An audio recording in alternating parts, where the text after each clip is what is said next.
Hello, my friend. Alexandra here. How are you? Man, I love being here with you. Welcome to a brand spanking new video. Last week in Relationships and Sex, we talked about how you can become the most perfect partner.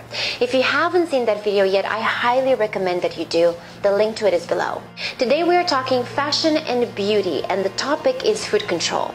If you have any questions for me, I'm reading your comments here on my Facebook page, and I'm also checking hashtag #AskAlexandra on Instagram and Twitter. I do my very best to reply as much as I can, so definitely share with me your thoughts and questions. On to today's topic about food control. I will not be talking about pills and other craziness like that, but give you some ideas that are free, that have worked wonders for me, and I know they'll make a difference for you too. So let's dive right into it. The amount of energy that we take in and the amount of energy that we expend are the factors determining our body weight. You probably already know this. How is energy measured? In calories. To maintain weight, we need to take in the same amount of calories that we burn each day. It's pretty easy to understand. The human body requires energy to remain alive, so please never underestimate the amount of calories you actually need to keep healthy.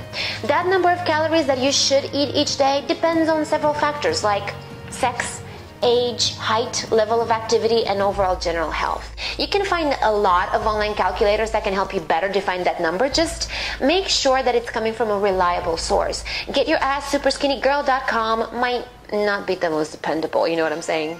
Liquid diets and other nonsense like that is pretty much bullshit. A, it's unhealthy. B, you'll gain that weight back just as soon as you're done.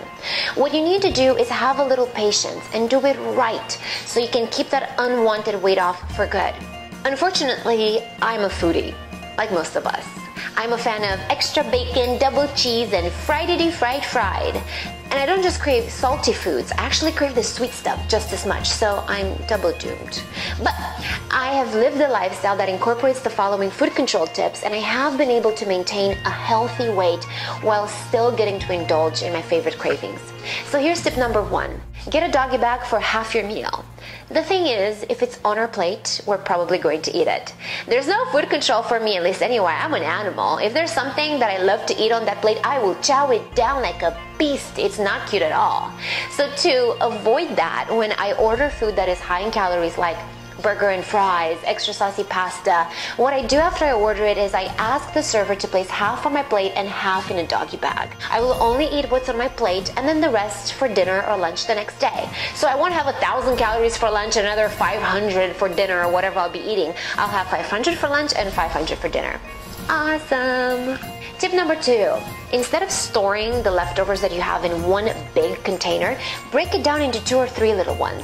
You can more easily control how much you eat, plus you won't have to heat up the whole thing only to eat half. Tip number 3 is another restaurant-related tip, and that is to order off the lunch menu at dinner time. Lunch menus typically have smaller portions than the big chunky dinner plates. Number 4, try to avoid going places where you know you'll be tempted to make poor choices.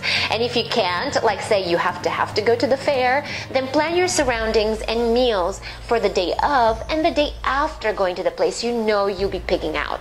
For example, every year I go to the fair, and I don't just go to one fair, I go to 3 in 3 different cities. And when I do, I'm eating over 3,000 calories each time. So I make sure that I eat very light beforehand. I also make sure that I will not be going out the next day, and I will watch over what I'm eating for the remainder of the week. Now, remember this. There is no point in beating ourselves down for having a bad diet day. It takes about 3 continuous days of overeating, which essentially is at least 20% more calories than you need in order to maintain weight to store that extra fat. 1 or 2 bad days out of an entire week is not a big deal. Number 5, when you're at home, use smaller dishes.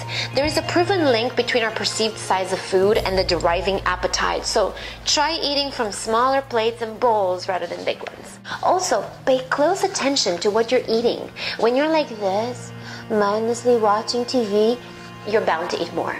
Tip number 6, when you eat your meals, eat slowly and put the fork down between bites.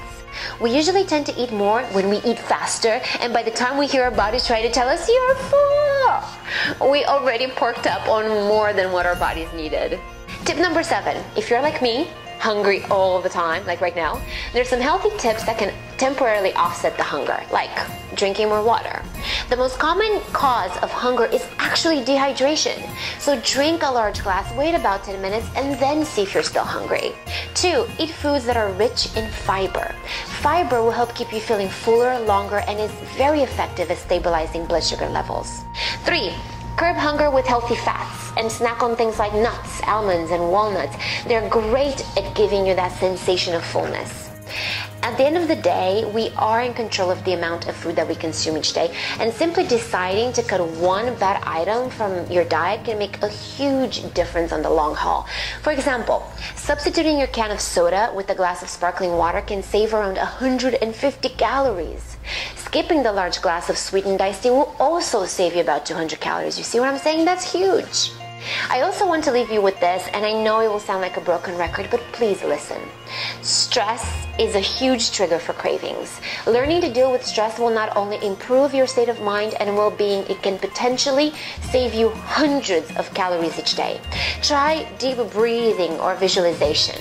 I have this app on my phone called Bloom, and it sends me daily reminders to stop for 1 second and enjoy a tall glass of water, or take a minute for a visual tropical vacation that is so relaxing. Small things like that can make a huge difference. Next week in the career and money video, I'll be giving you 11 amazing tips to close a sale, and you do not have to be in sales as a profession to want to learn those tips, and I'll share with you why. If you're sub to my channel, you will get those videos right away. If you're not, I guess you'll be the last cheese standing alone. I love reading your comments and questions and hearing your thoughts about these videos. Please reach out to me anytime. All my social media links are listed in the video description. And if my work has given you good information, if it motivated or if it inspired you, please join my free website, like and share the videos with the people you love and with those you feel could benefit from them.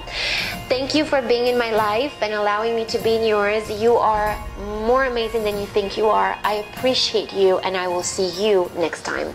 Please be kind to yourself and to those around you.